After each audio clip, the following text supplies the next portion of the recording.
ಜೈ ಮಾದಿಗಾಂವ್, ಜೈ ಜೈ ಮಾದಿಗಾಂವ್, ಜೈ ಮಾದಿಗಾಂವ್, ಜೈ ಮಾದಿಗಾಂವ್. ಬಂಧುಗಳೇ, ಆ ಹೆಣ್ಣು ಮಕ್ಳು ಹೇಳಿದ್ರು, ಇವ್ರು ಯಾರು ಹೇಳಿಲ್ವಲ್ಲ. ಮನೆ ಬಂದ್ರೆ ಇಟ್ಟಾಕ್ಬೇಡ್ರಿ ಇವ್ರಿಗೆ.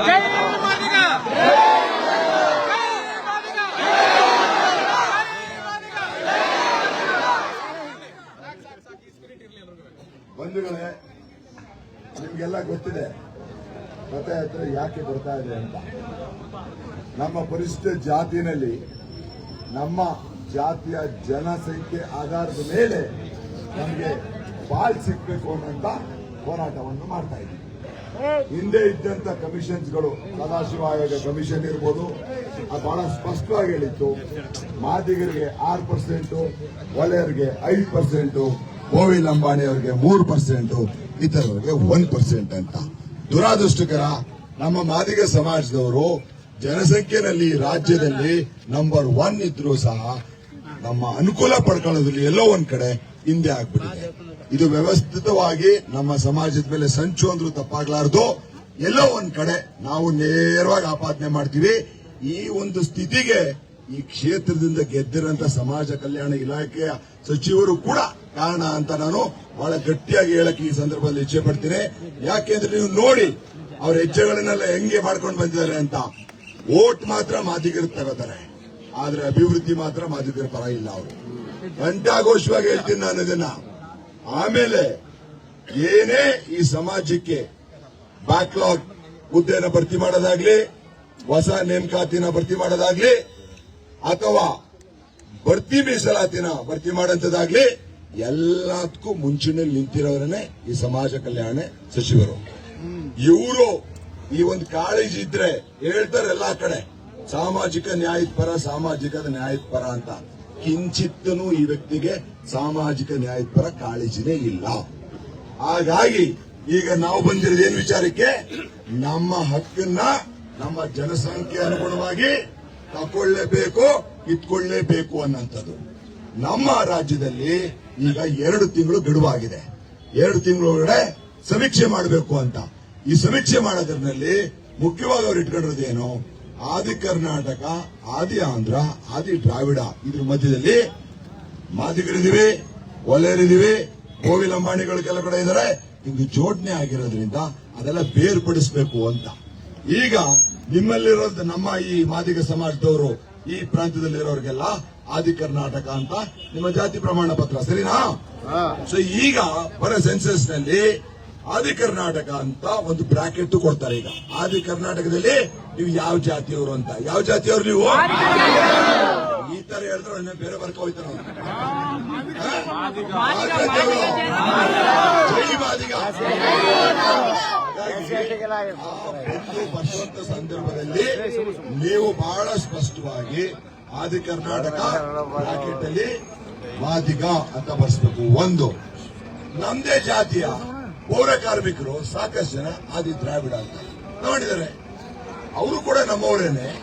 ಹಾಗಾಗಿ ನಿಮ್ಮ ಸ್ನೇಹಿತರುಗಳೆಲ್ಲಿದ್ದಾರೆ, ನೀವು ಕೂಡ ಇಲ್ಲಿರಂತ ನಾಯಕರುಗಳೇನಿದ್ದಾರೆ, ಮೂಗರು ನಾಯಕರುಗಳು, ನಮ್ಮ ಪೌರ ಕಾರ್ಮಿಕರ ಬೀದಿಗಳಿಗೂ ಹೋಗಿ ಅಲ್ಲಿ ಅವ್ರ ಆದಿ ದ್ರಾವಿಡ ಅಂತ ಬರ್ಸ್ಕೊಂಡು ಅಲ್ಲಿ ಬ್ರಾಕೆಟ್ ಅಲ್ಲಿ ಬರೋದು ಮಾದಿಗ ಅಂತ ಬರೀಬೇಕು ಅನ್ನೋಂಥದ್ದ ಅವ್ರಿಗೂ ಮನವರಿಕೆ ಮಾಡ್ಕೊಡ್ಬೇಕು.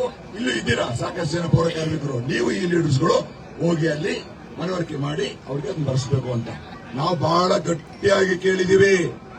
ಮಾಧ್ಯಮದವರಿದ್ದೀರಾ, ನಿಮ್ಮ ಮುಖೇನ ಸಮಾಜ ಕಲ್ಯಾಣ ಇಲಾಖೆ ಸಚಿವರಿಗೆ ಈ ಎಚ್ಚರಿಕೆನೂ ಕೂಡ ಕೊಡ್ತಾ ಇದ್ದೀವಿ. ಏನ್ ಸೆನ್ಸಸ್ ನಡೀತದೆ, ಈ ಜಾತಿ ಸೆನ್ಸಸ್ ಏನ್ ನಡೀತದೆ, ಈ ಸೆನ್ಸಸ್ ನಲ್ಲಿ ನಮಗೆ ಮಾದಿಗ ಸಮಾಜದವರು ಕೂಡ ಸೆನ್ಸಸ್ ಮಾಡೋದ್ ಬೇಡ, ವಲಯ ಸಮಾಜದವರು ಕೂಡ ಸೆನ್ಸಸ್ ಮಾಡೋದ್ ಬೇಡ, ಗೋವಿಲ್ ಅಂಬಾಣಿಯವರು ಕೂಡ ಮಾಡೋದ್ ಬೇಡ. ನಮಗೆ ಪರಿಶಿಷ್ಟ ಅಲ್ಲದೆ ಬೇರೆಯವರು ಈ ಸೆನ್ಸಸ್ ನ ಮಾಡಬೇಕು. ಯಾಕೆಂದ್ರೆ ನಮಗೆ ನಿಮ್ಮ ಸಮಾಜ ಕಲ್ಯಾಣ ಇಲಾಖೆ ಆಗ್ಲಿ ನೀವಾಗ್ಲಿ 3 ಪೈಸದ ನಂಬಿಕೆ ನಿಮ್ಮ ಮೇಲೆ ಇಲ್ಲ. ಹಾಗಾಗಿ ಪರಿಶಿಷ್ಟ ಅಲ್ಲದೆ ಬೇರೆಯವ್ರು ಮಾಡಬೇಕು. ನಂಬರ್ 1. ನಂಬರ್ 2, ಆಧಾರ್ ಕಾರ್ಡ್ ಎಂಟ್ರಿನ ಮಾಡಲೇಬೇಕಾದ್ರಲ್ಲಿ. ಅದಲ್ಲದೆ ನೀವೇನೂ ಮಾಡಂಗಿಲ್ಲ. ಈ ಸಮೀಕ್ಷೆ ಬರಂತದ್ರಲ್ಲಿ ಆಧಾರ್ ಕಾರ್ಡ್ ಎಂಟ್ರಿ ಮಾಡಿನೇ ಮುಂದೆ ಹೋಗ್ಬೇಕು. ಆಮೇಲೆ ನಿಮ್ಗೊಂದ್ ಮಾತು ಹೇಳ್ತೀನಿ, ಕಿವಿ ಮಾತು. ಆ ಕಾಲ ಹೋಯ್ತು. ಇವತ್ತು ಚಿಕ್ಕ ಮಕ್ಕಳು ಕೂಡ ಜೈ ಮಾದಿಗ ಅಂತ ಇದಾರೆ. ನೀವು ಏರಿಯಾಗೆ ಬರ್ತಾರಲ್ಲ, ನಿಮ್ ಕೇರಿಗೆ ಬರ್ತಾರಲ್ಲ, ಸೆನ್ಸಸ್ ಬರ್ತಾರಲ್ಲ, ಅವ್ರಿಗೆ ಕೇಳಬೇಕು ಯಾವ ಜಾತಿ ಹೇಳಪ್ಪ ನೀ ಫಸ್ಟ್ ನೀನು, ಆಮೇಲೆ ಸೆನ್ಸಸ್ ಮುಂದುವರ್ಸಿವೆ ಅಂತ. ಅವನೇನಾದ್ರೂ ಪರಿಶಿಷ್ಟ ಜಾತಿ ಇವನ್ ಮಾದಿಗ ಅಂತ ಹೇಳಿದ್ರು ನೀವು ಹೊರಗಿರಪ್ಪ ಅಂತಾನೆ ಹೇಳ್ಬೇಕು. ವಲಯ ಅಂತ ಅಂದ್ರೂ ಹೊರಗಿರಪ್ಪ ಅಂತಾನೆ ಹೇಳ್ಬೇಕು. ಗೋವಿಲ್ ಅಂಬಾಣಿ ಅಂದ್ರೂ ಹೊರಗಿರ ಅಂತಾರೆ. ಇತರೆ ಜಾತಿಯವರು ಬಂದ್ ಸೆನ್ಸಸ್ ಮಾಡಿದ್ರೆ ಮಾತ್ರ ಒಪ್ಕೊಳ್ಳಿ. ಯಾಕೆಂದ್ರೆ ಹಿಂದೆ ನಡೆದಿರೋಂತ ಷಡ್ಯಂತ್ರ ಹೆಂಗಿತ್ತು ಅಂತಂದ್ರೆ, ಬರ್ಕೊಂಡು ಹೋಗಾಗ ಪೆನ್ಸಿಲ್ ಅಲ್ಲಿ ಬರ್ಕೊಂಡು ಹೋಗೋರು, ಹೋಗಿ ಪೆನ್ ಮೇಲೆ ತಿದ್ಬಿಟ್ಟು ಎಂಟ್ರಿ ಮಾಡೋರು. ಇವೆಲ್ಲ ನೋಡಿದೀವಿ ನಾವು. ಹಾಗಾಗಿ ಇದು ನಮ್ಮ ಅಸ್ಮಿಯತೆ ಪ್ರಶ್ನೆ. ಇಷ್ಟು ಎಲ್ಲಾ ಸೆನ್ಸಸ್ ನಲ್ಲೂ ನಮ್ಮ ಮಾದಿಗ ಸಮಾಜದ ಜನಸಂಖ್ಯೆನೆ ಈ ರಾಜ್ಯದಲ್ಲಿ ನಂಬರ್ 1 ಇದ್ರು ಸಹ ಎಲ್ಲೋ ಕಡೆ ಒಂದು ಕುತಂತ್ರ ನಡೀತಾ ಇದೆ. ಹೆಂಗಾರು ಒಂದು 5,000 10,000 ಕಡಿಮೆ ಮಾಡಬೇಕು ಅನ್ನೋದಿವೆ.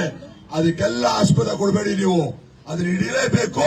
ಇವ್ರ ಷಡ್ಯಂತ್ರಗಳನ್ನ ಯಾವುದೇ ಕಾರಣಕ್ಕೂ ಫಲಕಾರಿ ಆಗದಂಗೆ ನೋಡ್ಕೋಬೇಕು. ನೋಡ್ಕೋತೀರಾ? ಇದು ಒಂದನೇ ವಿಚಾರ.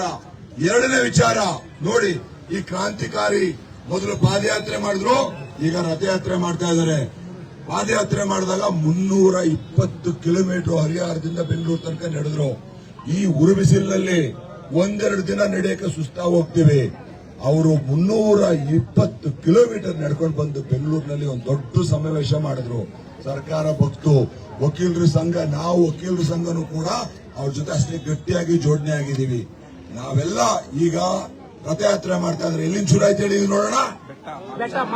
ಮಹದೇಶ್ವರ ಬೆಟ್ಟದಿಂದ ಶುರು ಆಗಿದೆ. ಎಲ್ಲಿಗೆ ಹೋಗುತ್ತಿದ್ದು? ಬೀದರ್ಗೆ ಹೋಗುತ್ತೆ. ಅಲ್ಲಿಂದ ಎಲ್ಲಿಗೆ ಬರುತ್ತೆ? ಬೆಂಗಳೂರಿಗೆ ಬರುತ್ತೆ. ಯಾವತ್ತು ಬರುತ್ತೆ? ಜೂನ್ 9ಕ್ಕೆ ಬರುತ್ತೆ. ಜೂನ್ 9ಕ್ಕೆ ಬರೋಷ್ಟ್ರ ಒಳಗಡೆ ಈ ಸರ್ಕಾರ ಏನಾದ್ರೂ ಇದಕ್ಕೆ ಮಣಿದು ನಮಗೆ ಏನು ಕೇಳ್ತಾ ಇದೀವಿ ಒಳ ಮೀಸಲಾತಿ ಜಾರಿ ಮಾಡಿದ್ರೆ ಸರಿ, ಇಲ್ಲ ಅಂದ್ರೆ ಈ ಸರ್ಕಾರಕ್ಕೆ ಅವತ್ತು ಒಂದು ಬುದ್ಧಿ ಕಲಿಸ್ತೀವಿ, ನಾವು ಜಾರಿ ಮಾಡ್ತೀವಿ.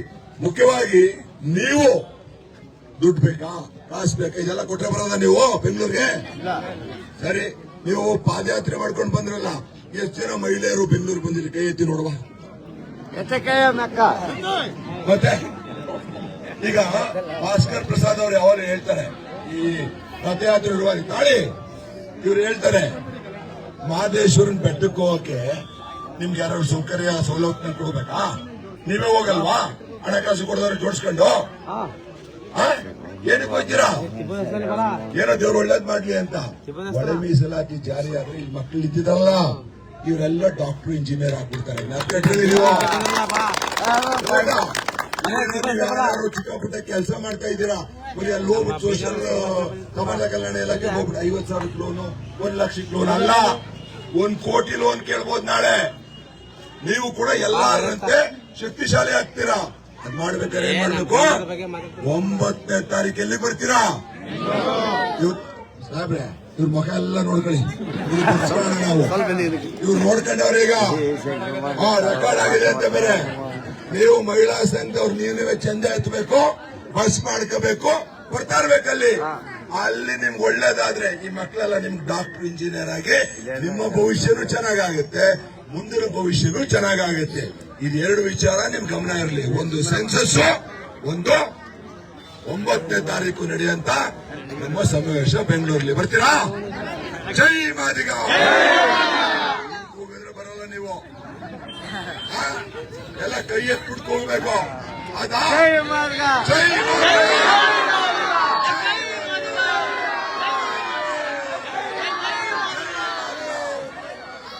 ಭೀಮ್. ಜೈ ಭೀಮ್. ನಮಸ್ಕಾರ.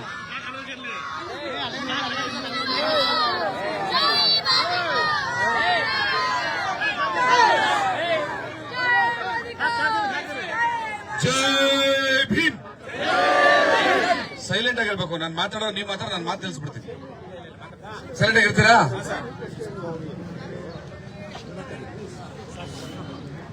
ಹಿಂದೆ ಮಾತಾಡ್ತಾರೆ, ನನ್ಗೆ ಡಿಸ್ಟರ್ಬ್ ಆಗಲ್ವಾ? ನಿಮ್ಮನ್ನ ಉದ್ದೇಶಿಸಿ ಮಾತಾಡ್ತಿರೋರು ಯಾರು ಗೊತ್ತಾ? ಯಾರು? ಈ ರಥಯಾತ್ರೆ, ಈಗ ನಡೆದಂತ ಪಾದಯಾತ್ರೆ ಯುವಾರಿ ಶಕ್ತಿ ತುಂಬಬೇಕಾಗಿರೋದು ಯಾರಿಗೆ? ನೀವು ಆಲಿಸಿ. ಜೈ ಭೀಮ್. ಏನ್ ಮಗ ನಿನ್ನ ಹೆಸರು? ಸಂಪ್ರೀತ ಸಂಹಿತ ಸಂಹಿತ ಏನ್ ಮಾಡ್ತಿದ್ಲು ಗೊತ್ತಾ? ಇವ್ರು ಮಾತಾಡುವಾಗ ಇವರೆಲ್ಲ ಡಾಕ್ಟರ್ ಇಂಜಿನಿಯರ್ ಆಗ್ಬಿಡ್ತಾರೆ ಅಂದ್ಕೊಂಡೇನೆ ಖುಷಿ ಆಗ್ಬಿಡ್ತು, ನಾನು ಡಾಕ್ಟರ್ ಆಗ್ತೀನಿ ಅಂತ. ಅಲ್ವಾ? ಆಗಲ್ವಾ ನೀನು? ಡಾಕ್ಟರ್ ಆಗ್ತಾಳಂತೆ.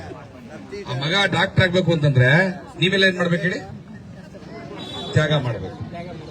ಆ ಮಕ್ಕಳ ಭವಿಷ್ಯಕ್ಕೋಸ್ಕರ ನಾವಿವತ್ತು ತ್ಯಾಗ ಮಾಡ್ಕೊಂಡು ಈ ರಥಯಾತ್ರೆ ತಗೊಂಡು ಬಂದಿರೋದು.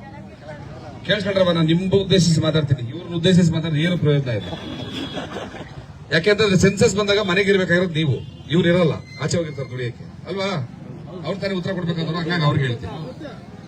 ಸೆನ್ಸಸ್ ಮಾಡಕ್ ಬಂದವರು ನಿಮ್ಗೆ ಹೇಳ್ತಾರೆ, ಮಾದಿಗ ಅಂತ ಬರ್ಸ್ಬೇಡ್ರಿ, ನಿಮ್ ಜಾತಿ ಹೆಸರೆಲ್ಲ ಹೇಳಿ ಬರೆಯೋದು ಸರಿಯಲ್ಲ ಅದೆಲ್ಲ ಅಂತ ಹೇಳ್ತಾರೆ. ಏನ್ ಹೇಳ್ತೀರಾ? ನಾನು ಇವ್ರು ಕೇಳ್ತಾ ಇದೀನಿ, ಏನ್ ಹೇಳ್ತೀರಾ? ಏನಂತ? ನಿಮ್ ಮಾತೇ ಆಡಲ್ಲಪ್ಪ. ನಿಮ್ ಜಾತಿ ಹೆಸರನ್ನ ನೇರವಾಗಿ ಬರ್ಸ್ಬೋದು. ನಿಮ್ ಜಾತಿ ಹೆಸರನ್ನ ನೇರವಾಗಿ ಬರ್ಸಿದ್ರೆ ನೀವ್ ಎಷ್ಟು ಜನ ಇದ್ದೀರಿ ಅಂತ ಗೊತ್ತಾಗ್ತದೆ. ಅದ್ರ ಮೇಲೆ ನಿಮ್ಗೆ ಪರ್ಸೆಂಟೇಜ್ ಸಿಗ್ತದೆ. ಆ ಪರ್ಸೆಂಟೇಜ್ ಇಂದ ಈ ಮಕ್ಕಳು ದೊಡ್ಡ ದೊಡ್ಡ ಹುದ್ದೆಗಳಿಗೆ ಹೋಗಕ್ ಸಾಧ್ಯ ಆಗ್ತದೆ. ಆಯ್ತಾ? ಈಗ ಇಷ್ಟೊತ್ತು ಏನ್ ಮಾಡ್ಬೇಕು ಅಂತ ನಮ್ಮ ಅಡ್ವೊಕೇಟ್ ಸಾಹೇಬ್ರು ಹೇಳಿದ್ರು. ಆದ್ರೆ ನಿಮ್ಮ ಶಾಸಕರು ಅಂತ ನನ್ಗೆ ಇಲ್ಲಿ ಬಂದಾಗೆ ಗೊತ್ತಾಗ್ತಾ ಇರೋದು. ಯಾರು ನಿಮ್ ಶಾಸಕರು? HC ಮಾದೇವಪ್ಪ ಇವತ್ತು ಮಾದಿಗರ ಮನೆ ಹಾಳರಾಗಕ್ಕೆ ಹೊರಟಿದ್ದಾರೆ. ನೀವೇ ಓಟ್ ಹಾಕಿಲ್ಸಿದಲ್ವಾ? ಕೈ ಎತ್ತಿ ಎಷ್ಟು ಜನ ಓಟ್ ಹಾಕಿದ್ರಿ ಅವ್ರಿಗೆ? ಇವತ್ತು ನಿಮ್ಮ ಮನೆಗಳನ್ನ ಹಾಳು ಮಾಡುವ ಕೆಲಸಕ್ಕೆ ಇವತ್ತು HC ಮಾದೇವಪ್ಪ ಕೈ ಹಾಕಿದ್ದಾರೆ. ನಗ್ತಿರಲ್ಲ, ಚೀ ಥೂ ಅನ್ಬೇಕು ನೀವು. ಬೆಳಿಗ್ಗೆ ಅವ್ರ ಮನೆಗೆ ಹೋಗಿ, ನೀವೆಲ್ಲರೂ ನೇರವಾಗಿ ಅವ್ರ ಮನೆಗೆ ಹೋಗಿ. ನಾನು ತಮಾಷೆ ಹೇಳ್ತಲ್ಲ, ಸೀರಿಯಸ್ ಆಗಿ ಕೇಳಿಸ್ಕೊಳ್ಳಿ. ಈ ಮಕ್ಕಳಿಗೋಸ್ಕರ ನೀವೆಲ್ಲರೂ ಕೂಡ ನೇರವಾಗಿ ಅವ್ರ ಮನೆಗೆ ಹೋಗ್ಬೇಕು. ನಾಳೆ ಹೋಗ್ತಿರೋ, ನಾಡಿದ್ದು ಹೋಗ್ತಿರೋ, ಅಥವಾ ಅಯ್ಯಪ್ಪ ಯಾವತ್ತು ಬರ್ತಾರೋ ಅವತ್ತು ನೀವು ಅವ್ರ ಮನೆಗೆ ಹೋಗ್ಬೇಕು. ಯಾಕ್ರಿ ಹುಡುಗಾಡಕ್ ಬಂದಿದ್ದೀವಿ ನಾವಿಲ್ಲಿ? ಮಾತಾಡೋದು ನಾವು ಮಾತಾಡೋದು, ಅವ್ರು ಮಾತಾಡ್ತಿದ್ರೆ ಸೀರಿಯಸ್ನೆಸ್ ಇಲ್ಲ ಸ್ವಲ್ಪ ಅವ್ರಿಗೆ. ಅದಕ್ಕೆ 35 ವರ್ಷ ಸತ್ತಿರೋದು ನಾವು. ಸೀರಿಯಸ್ ಆಗಿ ಹೇಳ್ತಾ ಇದೀನಿ. ನೀವು ಈ ಮಕ್ಕಳ ಭವಿಷ್ಯಕ್ಕೋಸ್ಕರ, ನಿಮ್ಮ ಅಣ್ಣ ತಮ್ಮಂದ್ರಿಗೋಸ್ಕರ, ಸರ್ಕಾರಿ ಉದ್ಯೋಗದಲ್ಲಿರುವಂತಹ ನಿಮ್ಮ ಮನೆಯವ್ರಿಗೋಸ್ಕರ ನೀವು ಮಾದೇವಪ್ಪನ ಮನೆಗೆ ಹೋಗ್ಬೇಕು. ಮಾದೇವಪ್ಪನ ಕೇಳಬೇಕು, ಏನಪ್ಪಾ ದೊಡ್ಡ ಮನುಷ್ಯ, ನಾವೆಲ್ಲರೂ ಓಟ್ ಹಾಕಿ ನಿನ್ನನ್ನು ಗೆಲ್ಸಿ ಕೂರಿಸಿರೋದಿಲ್ಲಿ, ನಮ್ಮ ಓಟ್ ತಗೊಂಡು ಗೆದ್ದೋಗ್ಬಿಟ್ಟು ಇವತ್ತು ನಮ್ಮ ಮನೆ ಹಾಳು ಮಾಡೋ ಕೆಲಸ ಮಾಡ್ತಾ ಇದೆಯಲ್ಲ, ಸರಿನಾ ಇದು? ನೀನು ಮನುಷ್ಯನ? ನೀನು ನಿನ್ನ ಹೆಂಡ್ರ ಮಕ್ಕಳು, ನಿನ್ನ ಮಗ ಚೆನ್ನಾಗಿದ್ರೆ ಸಾಕ, ನಾವ್ಯಾರು ಉದ್ಧಾರ ಆಗದ್ ಕೇಳ್ಬೇಕು. ನೀವು ಯಾಕೆ ಕೇಳ್ಬೇಕು ಅಂತ ಹೇಳ್ತೀನಿ. ಈಗ ನೀವುಗಳು ಒಳ ಮೀಸಲಾತಿಯನ್ನು ತಗೊಂಡು ನಿಮ್ಮ ಮಕ್ಕಳು ವಿದ್ಯಾವಂತರಾಗ್ಲಿ, ನಿಮ್ಮ ಮನೆಯಲ್ಲಿರುವಂತಹ ಸರ್ಕಾರಿ ಉದ್ಯೋಗಸ್ಥರು ಬಡ್ತಿ ತಗೊಂಡು, ಪ್ರಮೋಷನ್ ತಗೊಂಡು ಒಳ್ಳೆ ಸ್ಥಾನಕ್ಕೆ ಹೋಗ್ಲಿ ಅನ್ನೋ ಕನಸನ್ನ ಕಾಣ್ತಾ ಇದ್ದೀರಿ. ಆದ್ರೆ ಒಳ ಮೀಸಲಾತಿ ಜಾರಿ ಆಗಬೇಕು ಅಂತ ಸುಪ್ರೀಂ ಕೋರ್ಟ್ ಆದೇಶ ಕೊಟ್ಟ ಮೇಲೆ ಕರ್ನಾಟಕದಲ್ಲಿರುವಂತಹ ಎಲ್ಲ ಅಂಕಿಅಂಶಗಳನ್ನ ಇಟ್ಕೊಂಡು ಜಾರಿ ಮಾಡದೆ ಕುಂಠಿತ ನೆಪ ತೆಗಿತಾ ಇರುವಂತಹ ಸಿದ್ದರಾಮಯ್ಯ ಸರ್ಕಾರದ ಜೊತೆನಲ್ಲಿ ಷಡ್ಯಂತ್ರ ಮಾಡ್ತಾ ಇರುವಂತದ್ದು HC ಮಾದೇವಪ್ಪ. ಈಗ ಒಳ ಮೀಸಲಾತಿ ಜಾರಿ ಮಾಡೋದಕ್ಕೆ ಇನ್ನು 2 ತಿಂಗಳು ಟೈಮ್ ತಗೊಂಡಿದ್ದಾರೆ. ಆ 2 ತಿಂಗಳಲ್ಲಿ ಎಲ್ಲಾ ಸರ್ಕಾರಿ ಉದ್ಯೋಗಗಳನ್ನ ತುಂಬಿ ಬಿಡಬೇಕು ಅಂತ ಪ್ಲಾನ್ ಮಾಡಿದ್ರು. 36,000 ಉದ್ಯೋಗಗಳಿದಾವೆ. ಆ 36,000 ಉದ್ಯೋಗಗಳಲ್ಲಿ ನಮಗೆ 6%, 7%, 8%, 9% ಎಷ್ಟೋ ಬಂದ್ರೆ ಸಾವಿರಾರು ಸಂಖ್ಯೆಯ ನಮ್ಮ ಮನೆಯಲ್ಲಿರುವಂತಹ ಮಕ್ಕಳು ಉದ್ಯೋಗ ಹೋಗ್ತಾರೆ, ಸರ್ಕಾರಿ ಕೆಲಸಕ್ಕೆ ಹೋಗ್ತಾರೆ. ಆದ್ರೆ HC ಮಾದೇವಪ್ಪ ಮಾಡಿದ್ದೇನು ಅಂತಂದ್ರೆ, ಒಳ ಮೀಸಲಾತಿ ಜಾರಿ ಆದ್ರೆ ಇವರೆಲ್ಲ ಎಲ್ಲಿ ಉದ್ಯೋಗ ಬಂದ್ಬಿಡ್ತಾರೋ ಅಂತ ಅನ್ಕೊಂಡು ಒಳ ಮೀಸಲಾತಿ ಇಲ್ದೇನೆ ಎಲ್ಲಾ ಉದ್ಯೋಗಗಳನ್ನ ತುಂಬುವಂತ ಪ್ಲಾನ್ ಮಾಡಿದ್ರು. ನಮ್ಮ ಪಾದಯಾತ್ರೆಯ ಹೋರಾಟದಿಂದ ಅದನ್ನ ತಡೆಯೋದಕ್ಕೆ ಸಾಧ್ಯ ಆಯಿತು. ಅದು ನಮ್ಮ ಪಾದಯಾತ್ರೆ ಸಿಕ್ಕಂತ ಮೊದಲನೇ ಗೆಲುವುದು. ಆಗ ಅಷ್ಟಿಗೆ ಸುಮ್ಮನೆ ಆಗ್ಲಿಲ್ಲ. ಇವರ ಕುತಂತ್ರಗಳು, ಇವರ ಷಡ್ಯಂತ್ರ, ಇವರ ನೀಚತನ, ಇವರ ಮನೆ ಹಾಳ್ತನ ಎಲ್ಲಿ ಮಟ್ಟಕ್ಕೆ ಬಂದಿದೆ ಅಂತಂದ್ರೆ, ಸರ್ಕಾರದ ಉದ್ಯೋಗಗಳಲ್ಲಿ ಪ್ರಮೋಷನ್ ಇದೆಯಲ್ಲ, ಆ ಪ್ರಮೋಷನ್ಗಳ ಮೂಲಕ ಎಲ್ಲ ಹೈ ಲೆವೆಲ್ನ ಮೇಲ್ಮಟ್ಟದ ಅಧಿಕಾರಿ ವರ್ಗಗಳಿಗೆ ತುಂಬಿಬಿಡೋದು ಎಲ್ಲರನ್ನು. ಅಲ್ಲಿ ಬಹುತೇಕವಾಗಿ ನಮ್ಮ ಸಮುದಾಯಕ್ಕೆ ನ್ಯಾಯ ಸಿಗ್ತಾ ಇಲ್ಲ. ತುಂಬಾ ಸೀನಿಯರ್ ಆಗಿರುವಂತಹ ಒಬ್ಬ ನೌಕರರಿಗೆ ಆತನ ಕೈ ಕೆಳಗಡೆ ಇರುವಂತಹ ಬೇರೆಯವರಿಗೆ ಉದ್ಯೋಗಗಳನ್ನ ಪ್ರಮೋಷನ್ ಕೊಟ್ಟು ತುಂಬುವಂತ ಕೆಲಸವನ್ನ ಮಾಡ್ತಾ ಇದ್ದಾರೆ. ಈ ತರ ಮಾಡ್ತು ಅಂತಂದ್ರೆ, ನಿಮ್ಮ ಮನೆಯಲ್ಲಿ ಯಾರೋ ಒಬ್ರು ಸ್ಕೂಲ್ ಟೀಚರ್ ಇರ್ತಾರೆ ಅಂತ ಇಟ್ಕೊಳ್ಳಿ, ಅಥವಾ ರೆವಿನ್ಯೂ ಡಿಪಾರ್ಟ್ಮೆಂಟ್ ಕೆಲಸ ಮಾಡ್ತಾ ಒಬ್ಬ ಕ್ಲರ್ಕ್ ಅಂತ ಇಟ್ಕೊಳ್ಳಿ, ಅಥವಾ SDA, FDC ಯಾರ್ಯಾರು ಇರ್ತಾರೆ ಅಂತ ಇಟ್ಕೊಳ್ಳಿ. ಅವ್ರಿಗೆ ಪ್ರಮೋಷನ್ ಕೊಟ್ರೆ ಅವರನ್ನ ಮೇಲ್ ಪೊಸಿಷನ್ಗೆ ಹೋಗ್ತಾರೆ. ಅವ್ರಿಗೆ ಪ್ರಮೋಷನ್ ಕೊಡದೆ ಕಳ್ಳತನದ ಮಾರ್ಗದಲ್ಲಿ ಪ್ರಮೋಷನ್ಗಳನ್ನ ತುಂಬ ಕೊಟ್ರೆ ಇವರ ಕೈ ಕೆಳಗಡೆ ಮೇಲ್ಗಡೆ ಹೋಗ್ತಾರೆ, ಇವರು ಅವ್ರಿಗೋಗಿ ಸಲಾ ಮಾಡಬೇಕಾಗ್ತದೆ. ಅದು ಮಾನ ಮರ್ಯಾದೆ ಪ್ರಶ್ನೆ ಆಗ್ತದೆ. ಅವಾಗ ನಿಮ್ಮ ಮನೆಯವರು ಏನ್ ಮಾಡ್ತಾರೆ ಗೊತ್ತಾ, ನನಗೆ ಈ ನಾಚಿಕೆಂತ ಬದುಕಬೇಡ, ಈ ಕೆಲಸನೇ ಬೇಡ ಅಂತ ರಿಸೈನ್ ಮಾಡ್ತಾರೆ. ಮಾಡ್ಲಾ? ಪರವಾಗಿಲ್ವಾ? ಹಂಗಿದ್ರೆ ನೀವು ಹೆಚ್ಚಿ ಮದುವೆ ಒಬ್ಬರು ಮನೆಗೆ ಹೋಗಿ ಈ ಅಯೋಗ್ಯ ತರದ ಕೆಲಸವನ್ನ ಮಾಡಬೇಡ, ದುರಾಂಕಾರ ಬಿಡು. ಸಿದ್ದರಾಮಯ್ಯ ಹೆಚ್ಚಿ ಮದೇವಪ್ಪ, ನಿನ್ನ ಅಹಂಕಾರಕ್ಕೆ, ನಿನ್ನ ದುರಾಂಕಾರಕ್ಕೆ, ನಿಮ್ಮ ಕೊಬ್ಬಿಗೆ ಬಗ್ಗುವಂತ ಜನ ನಾವಲ್ಲ. ಬಡ್ತಿಗಳನ್ನ ನೇಮಕವನ್ನ ಕೂಡಲೇ ನಿಲ್ಲಿಸಬೇಕು. ಒಳ ಮೀಸಲಾತಿ ಜಾರಿ ಆದ ನಂತರನೇ ನಿಮ್ಮ ಬಡ್ತಿಗಳನ್ನ ನೀವು ತುಂಬಬೇಕು. ಇಲ್ಲದೆ ಹೋದ್ರೆ ಒಂದು ಚಾಲೆಂಜ್ ಮಾಡಬನ್ನಿ, ನೇರವಾಗಿ ಒಂದು ಚಾಲೆಂಜ್ ಮಾಡಬನ್ನಿ. ಒಳ ಮೀಸಲಾತಿ ಜಾರಿಗೆ ಮುಂಚೆ ನೀವು ಬಡ್ತಿಗಳನ್ನ ತುಂಬಿ ಎಲ್ಲ ಫಿಲಪ್ ಮಾಡಿದ್ರೆ ನಿಮ್ಮ ಪ್ರಾಣೆ ಮುಂದಿನ ಚುನಾವಣೆಯಲ್ಲಿ ಒಂದೇ ಒಂದು ವೋಟ್ ಅನ್ನು ಕೂಡ ಈ ಸಮುದಾಯ ಕೊಡೋದಿಲ್ಲ ಅಂತ ಚಾಲೆಂಜ್ ಮಾಡಬನ್ನಿ. ಮಾಡಬೇಕು. ಚುನಾವಣೆ ಸಂದರ್ಭದಲ್ಲಿ ಯಾರೋ ಇನ್ನೊಂದು ಕೊಡ್ತಾರೆ, ಮತ್ತೊಂದು ಕೊಡ್ತಾರೆ, ದುಡ್ಡು ಕೊಡ್ತಾರೆ. ಈ ರೀತಿಯಾದಂತಹ ಸ್ವಾಭಿಮಾನ ಮಾಡ್ಕೊಂಡು ಬದುಕುವಂತ ಸಮುದಾಯ ನಮ್ದು ಆಗಬಾರ್ದು.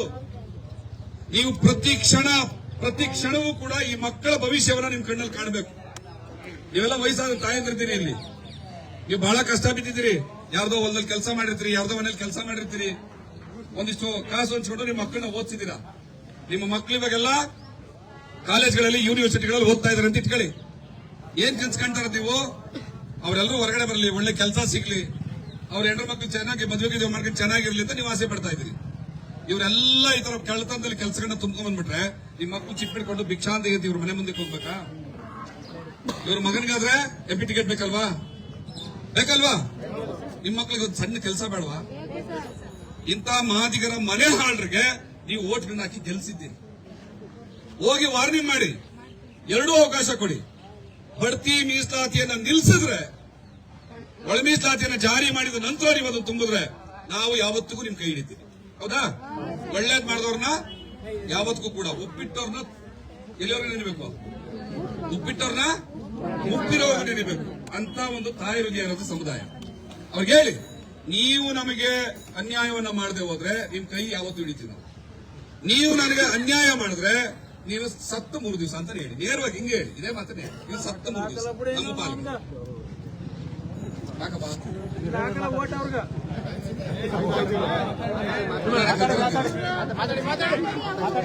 ಇಂಥವೇ ಕಲ್ತಿರೋದು. ಮನೆಗಳು ಬಂದಾಗ ಹೇಳ್ಬೇಕು ಇವ್ರಿಗೆ, ನೀವು ಸರಿಯಾಗಿ ಹೇಳ್ಬೇಕು. ಮನೆ ಬಂದಾಗ ಇಟ್ಟಾಕ್ ಬಾರ್ದು ಇವ್ರಿಗೆಲ್ಲ. ನೀವು ಬೈಕಳಿ, ನನಗೆ ಚಿಂತೆ ಇಲ್ಲ. ಏನ್ ಹಿಂಗೆಲ್ಲ ಮಾತಾಡ್ತಾರೆ ನಿಂತ್ಕೊಂಡು ನಮಗೆ ಬೈತಾರಂತ ನೀವು ಬೈಕಳಿ, ನನಗೇನು ಚಿಂತೆ ಇಲ್ಲ. ನಾನು ಸಿದ್ದರಾಮಯ್ಯನೇ ಬೈತಾ ಇದ್ದೀನಿ, SC ಮದೇವಪ್ಪನೇ ಬೈತಾ ಇದ್ದೀನಿ, KH ಮುನಿಯಪ್ಪನೇ ಬೈತಾ ಇದ್ದೀನಿ, ಎಲ್ಲವನ್ನೂ ಬೈತಾ ಇದ್ದೀನಿ. ಯಾಕೆ ಅಂತಂದ್ರೆ ಈ ಮಕ್ಕಳಿಗೋಸ್ಕರ. ಇಲ್ಲಿ ಯಾರು ನಿಮಗ್ ಬೈದ್ರು ಕೂಡ ಈ ಮಕ್ಕಳಿಗೋಸ್ಕರನೇ ಬೈತಾ ಇದ್ದೀನಿ ಅಂತ ಬೈಕೊಂಡ್ರೆ ಬೈಕಳಿ, ನನಗೇನು ಅಡ್ಡಿಲ್ಲ. ಒಂದು ಆಳಿಕ್ಕೋ, ಒಂದು ನೀರಿಕ್ಕೋ, ಎಲೆ ಅಡಿಕೆ ಹಾಕೋ, ಬಾಯಿ ಒಣಗೋವರೆಗೂ ಬೈತಾನೆ ಅವನ್ ಬೇಡ ಅಂತ. ನಾನು ಆ ಸಿದ್ದರಾಮಯ್ಯನೇ ಬಿಡಲ್ಲ, ಮುಖ್ಯಮಂತ್ರಿ ಬಿಡಲ್ಲ. ನೀವ್ಯಾರು ನನಗೆ? ಈ ಮಕ್ಕಳಿಗೋಸ್ಕರ ಯಾವನ್ನ ಎದುರಾಕೊಳ್ಳೋಕೆ ರೆಡಿ ಇದ್ದೀನಿ, ಈ ಮಕ್ಕಳಿಗೋಸ್ಕರ ಏನ್ ಮಾಡಕ್ಕೂ ರೆಡಿ ಇದ್ದೀನಿ, ಈ ಮಕ್ಕಳಿಗೋಸ್ಕರ ಕೊನೆಗೆ ಸಾಯಕ್ಕೂ ರೆಡಿ ಇದ್ದೀವಿ ನಾವು. ನೋಡಿ ಎಷ್ಟು ಜನ ಬಂದಿದ್ದೀವಿ ನಾವಿಲ್ಲಿ. ಹಂಗಾಗಿ ನೀವು ಬೆಳಗ್ಗೆ ಸಿದ್ದರಾಮಯ್ಯ ಮನೆಗಾದ್ರೂ ಸಾರಿ, SC ಮದೇವಪ್ಪನ ಮನೆಗಾದ್ರೂ ಹೋಗಿ, ಸಿದ್ದರಾಮಯ್ಯ ಮನೆಗಾದ್ರೂ ಹೋಗಿ, ಇಂಥ ಅನ್ಯಾಯವನ್ನ ನನ್ನ ಸಮುದಾಯಕ್ಕೆ ಯಾಕಪ್ಪ ಮಾಡ್ತಾ ಇದ್ದೀರಾ? ನಮ್ಮ ಸಮುದಾಯದ ಓಟ್ ತಗೊಂಡು ಋಣದಲ್ಲಿ ಬದುಕ್ತಾ ಇರ್ತಾರೆ, ಋಣದ ಮಕ್ಕಳು ನೀವು. ಈ ಋಣವನ್ನ ತೀರಿಸಲಾರದೆ ಎತ್ತುತ್ತಾ ಎದೆಗೋಗಿ ನೀಚತನ ಕೆಲಸ ಮಾಡ್ತಾ ಇದೆಯಲ್ಲ, ನೀನು ಮನುಷ್ಯನಾ? SC ಮದೇವಪ್ಪ ನೀನು ಮನುಷ್ಯನ ಅಂತ ನೇರವಾಗಿ ಕೇಳಿ, ಏನು ತಪ್ಪಿಲ್ಲ. ಆ SC ಮದೇವಪ್ಪ ಸಚಿವ ಇದಾನಲ್ಲ, ಆಕಾಶದಿಂದ ಬಿದ್ದಿಲ್ಲ, ಭೂಮಿಯಿಂದ ಎದ್ದಿಲ್ಲ. ನೀವು ಕೊಟ್ಟರೆ ಓಟಿಂದ ಹುಟ್ಟಿದ ಮಗ ಅದು. ಆ ಮಗ ನಿಮಗೆ ತೊಂದರೆ ಮಾಡಕ್ ಬಂದ್ರೆ ನೀವು ಬುದ್ಧಿ ಕಲಿಸ್ಬೇಕು ತಾಯಂದ್ರಾಗಿ, ಹೌದಲ್ವಾ? ಇಷ್ಟೇ. ನೀವು ಈ ಕೆಲಸವನ್ನ ನೀವು ಮಾಡ್ಲೇಬೇಕು. ನೀವು ಮಾಡಿದ್ರೆ ಪೇಪರ್ ನಲ್ಲಿ ಬರ್ತದೆ, ಮೂಗೂರಿನ ತಾಯಂದ್ರು ಹೋಗಿ SC ಮದೇವಪ್ಪರಿಗೆ ಪಾಠ ಹೇಳ್ಬಂದ್ರು ಅಂತ ಪೇಪರ್ ಅಲ್ಲಿ ನಾನು ನೋಡ್ಬೇಕು. ಹಂಗೇನಾದ್ರು ನೀವು ನಂಗೆ ತೋರಿಸಿದ್ರೆ ಮೂಗೂರ್ಗೆ ಮತ್ತೆ ಎಲ್ಲಿದ್ರು ಓಡ್ ಬರ್ತದೆ, ನಿಮ್ ಮನೆಗೆ ಊಟ ಮಾಡೋದು. ಬೆಳಗ್ಗೆನೆ ಹೋಗವ, ಬೆಳಗ್ಗೆನೆ ಹೋಗು. ನಿನ್ನ ಮಗನ ಭವಿಷ್ಯ ಚೆನ್ನಾಗಿರ್ಬೇಕು. ಇರೋ ನಿಮಿಷ ನೋಡವಾ, ಕೇಳಿಸ್ಕೋ, ಒಂದ್ ನಿಮಿಷ ಕೇಳಿಸ್ಕೋ. ಹೋಗ ಅವ್ರ ಮನೆ ಕೂತ್ಕೋ. ಅವ್ ಎಲ್ಲನೇ ಇರ್ಲಿ, ಬರೋವರೆಗೂ ಅವ್ರ ಮನೆ ಆಚೆ ಬರ್ಬೇಡ. ಹಾ ಹೌದು, ಹಾ ಕರ್ಕೊಂಡೋಗ್ ಜೊತೆ ಕಣ್ಕಾಣವ್ರನ್ನ ಕರ್ಕೊಂಡೋಗಿ ಅಲ್ಲೇ ಕೂತ್ಕೋ. ಇರಮ್ಮ, ಇರೋ ನಿನ್ ಕಣ್ಣಲ್ಲ, ಇಡೀ ಮಕ್ಕಳ ಭವಿಷ್ಯದ ಕಣ್ಣೆ ಕಿತ್ತಾಕ್ಬಿಡ್ತಾ ಇದಾರೆ. ಹೋಗೋರ್ ಮನೆ ಕೂತ್ಕೊಂಡು ಅವ್ರು ಬಂದು ನ್ಯಾಯ ಕೊಡೋವರೆಗೂ ಆಚೆ ಬರ್ಬೇಡ. ಇಲ್ಲಾಂದ್ರೆ ಕೊನೆಗೆ ಬರ್ಬೇಕು, ಮುಂದಿನ ಚುನಾವಣೆಯಲ್ಲಿ ನಿನ್ ಹಣ ಹಾಕ್ತೀವಿ ಗ್ಯಾರಂಟಿ ಅಂತ ಹೇಳು. ಜೂನ್ 9ನೇ ತಾರೀಕು ಕೇಳಿಸ್ಕೊಳ್ಳಿ, ಕೇಳಿಸ್ಕೊಳಮ್ಮ. ಜೂನ್ 9ನೇ ತಾರೀಕು ಬೆಂಗಳೂರಿನಲ್ಲಿ ಬಹಳ ದೊಡ್ಡದಾದಂತಹ ಪ್ರತಿಭಟನಾ ಸಮಾವೇಶ ಮಾಡ್ತೀವಿ. ಲಕ್ಷಾಂತರ ಜನ ಅಲ್ಲಿ ಸೇರ್ಬೇಕು. ಈ ಸರ್ಕಾರದ ಅಧಿಪತಿ ಯಾರು? ಸಿದ್ದರಾಮಯ್ಯನ ಕೇಳಬೇಕು. ಈ ಕುಚೇಷ್ಟೆಗಳನ್ನ ಮಾಡ್ತಾ ಇರೋದು ಇವ್ರ ಮಾತನ್ನ ಕೇಳ್ಕೊಂಡು ನಮ್ಗೆ ಅನ್ಯಾಯ ಮಾಡ್ತಾ ನೀನು ಹಾಳಾಗೋಗ್ತೀಯಾ ಅಥವಾ ಒಳ ಮೀಸಲಾತಿಯನ್ನ ಕೊಟ್ಟು ನಮ್ಮಿಂದ ನೀನು ಗೌರವ ಸಂಪಾದನೆ ಮಾಡ್ತೀಯಪ್ಪ ಸಿದ್ದರಾಮಯ್ಯ ಅಂತ ಕೇಳಬೇಕು. ಇನ್ನೊಂದು ಒಂದು ನಿಮಿಷ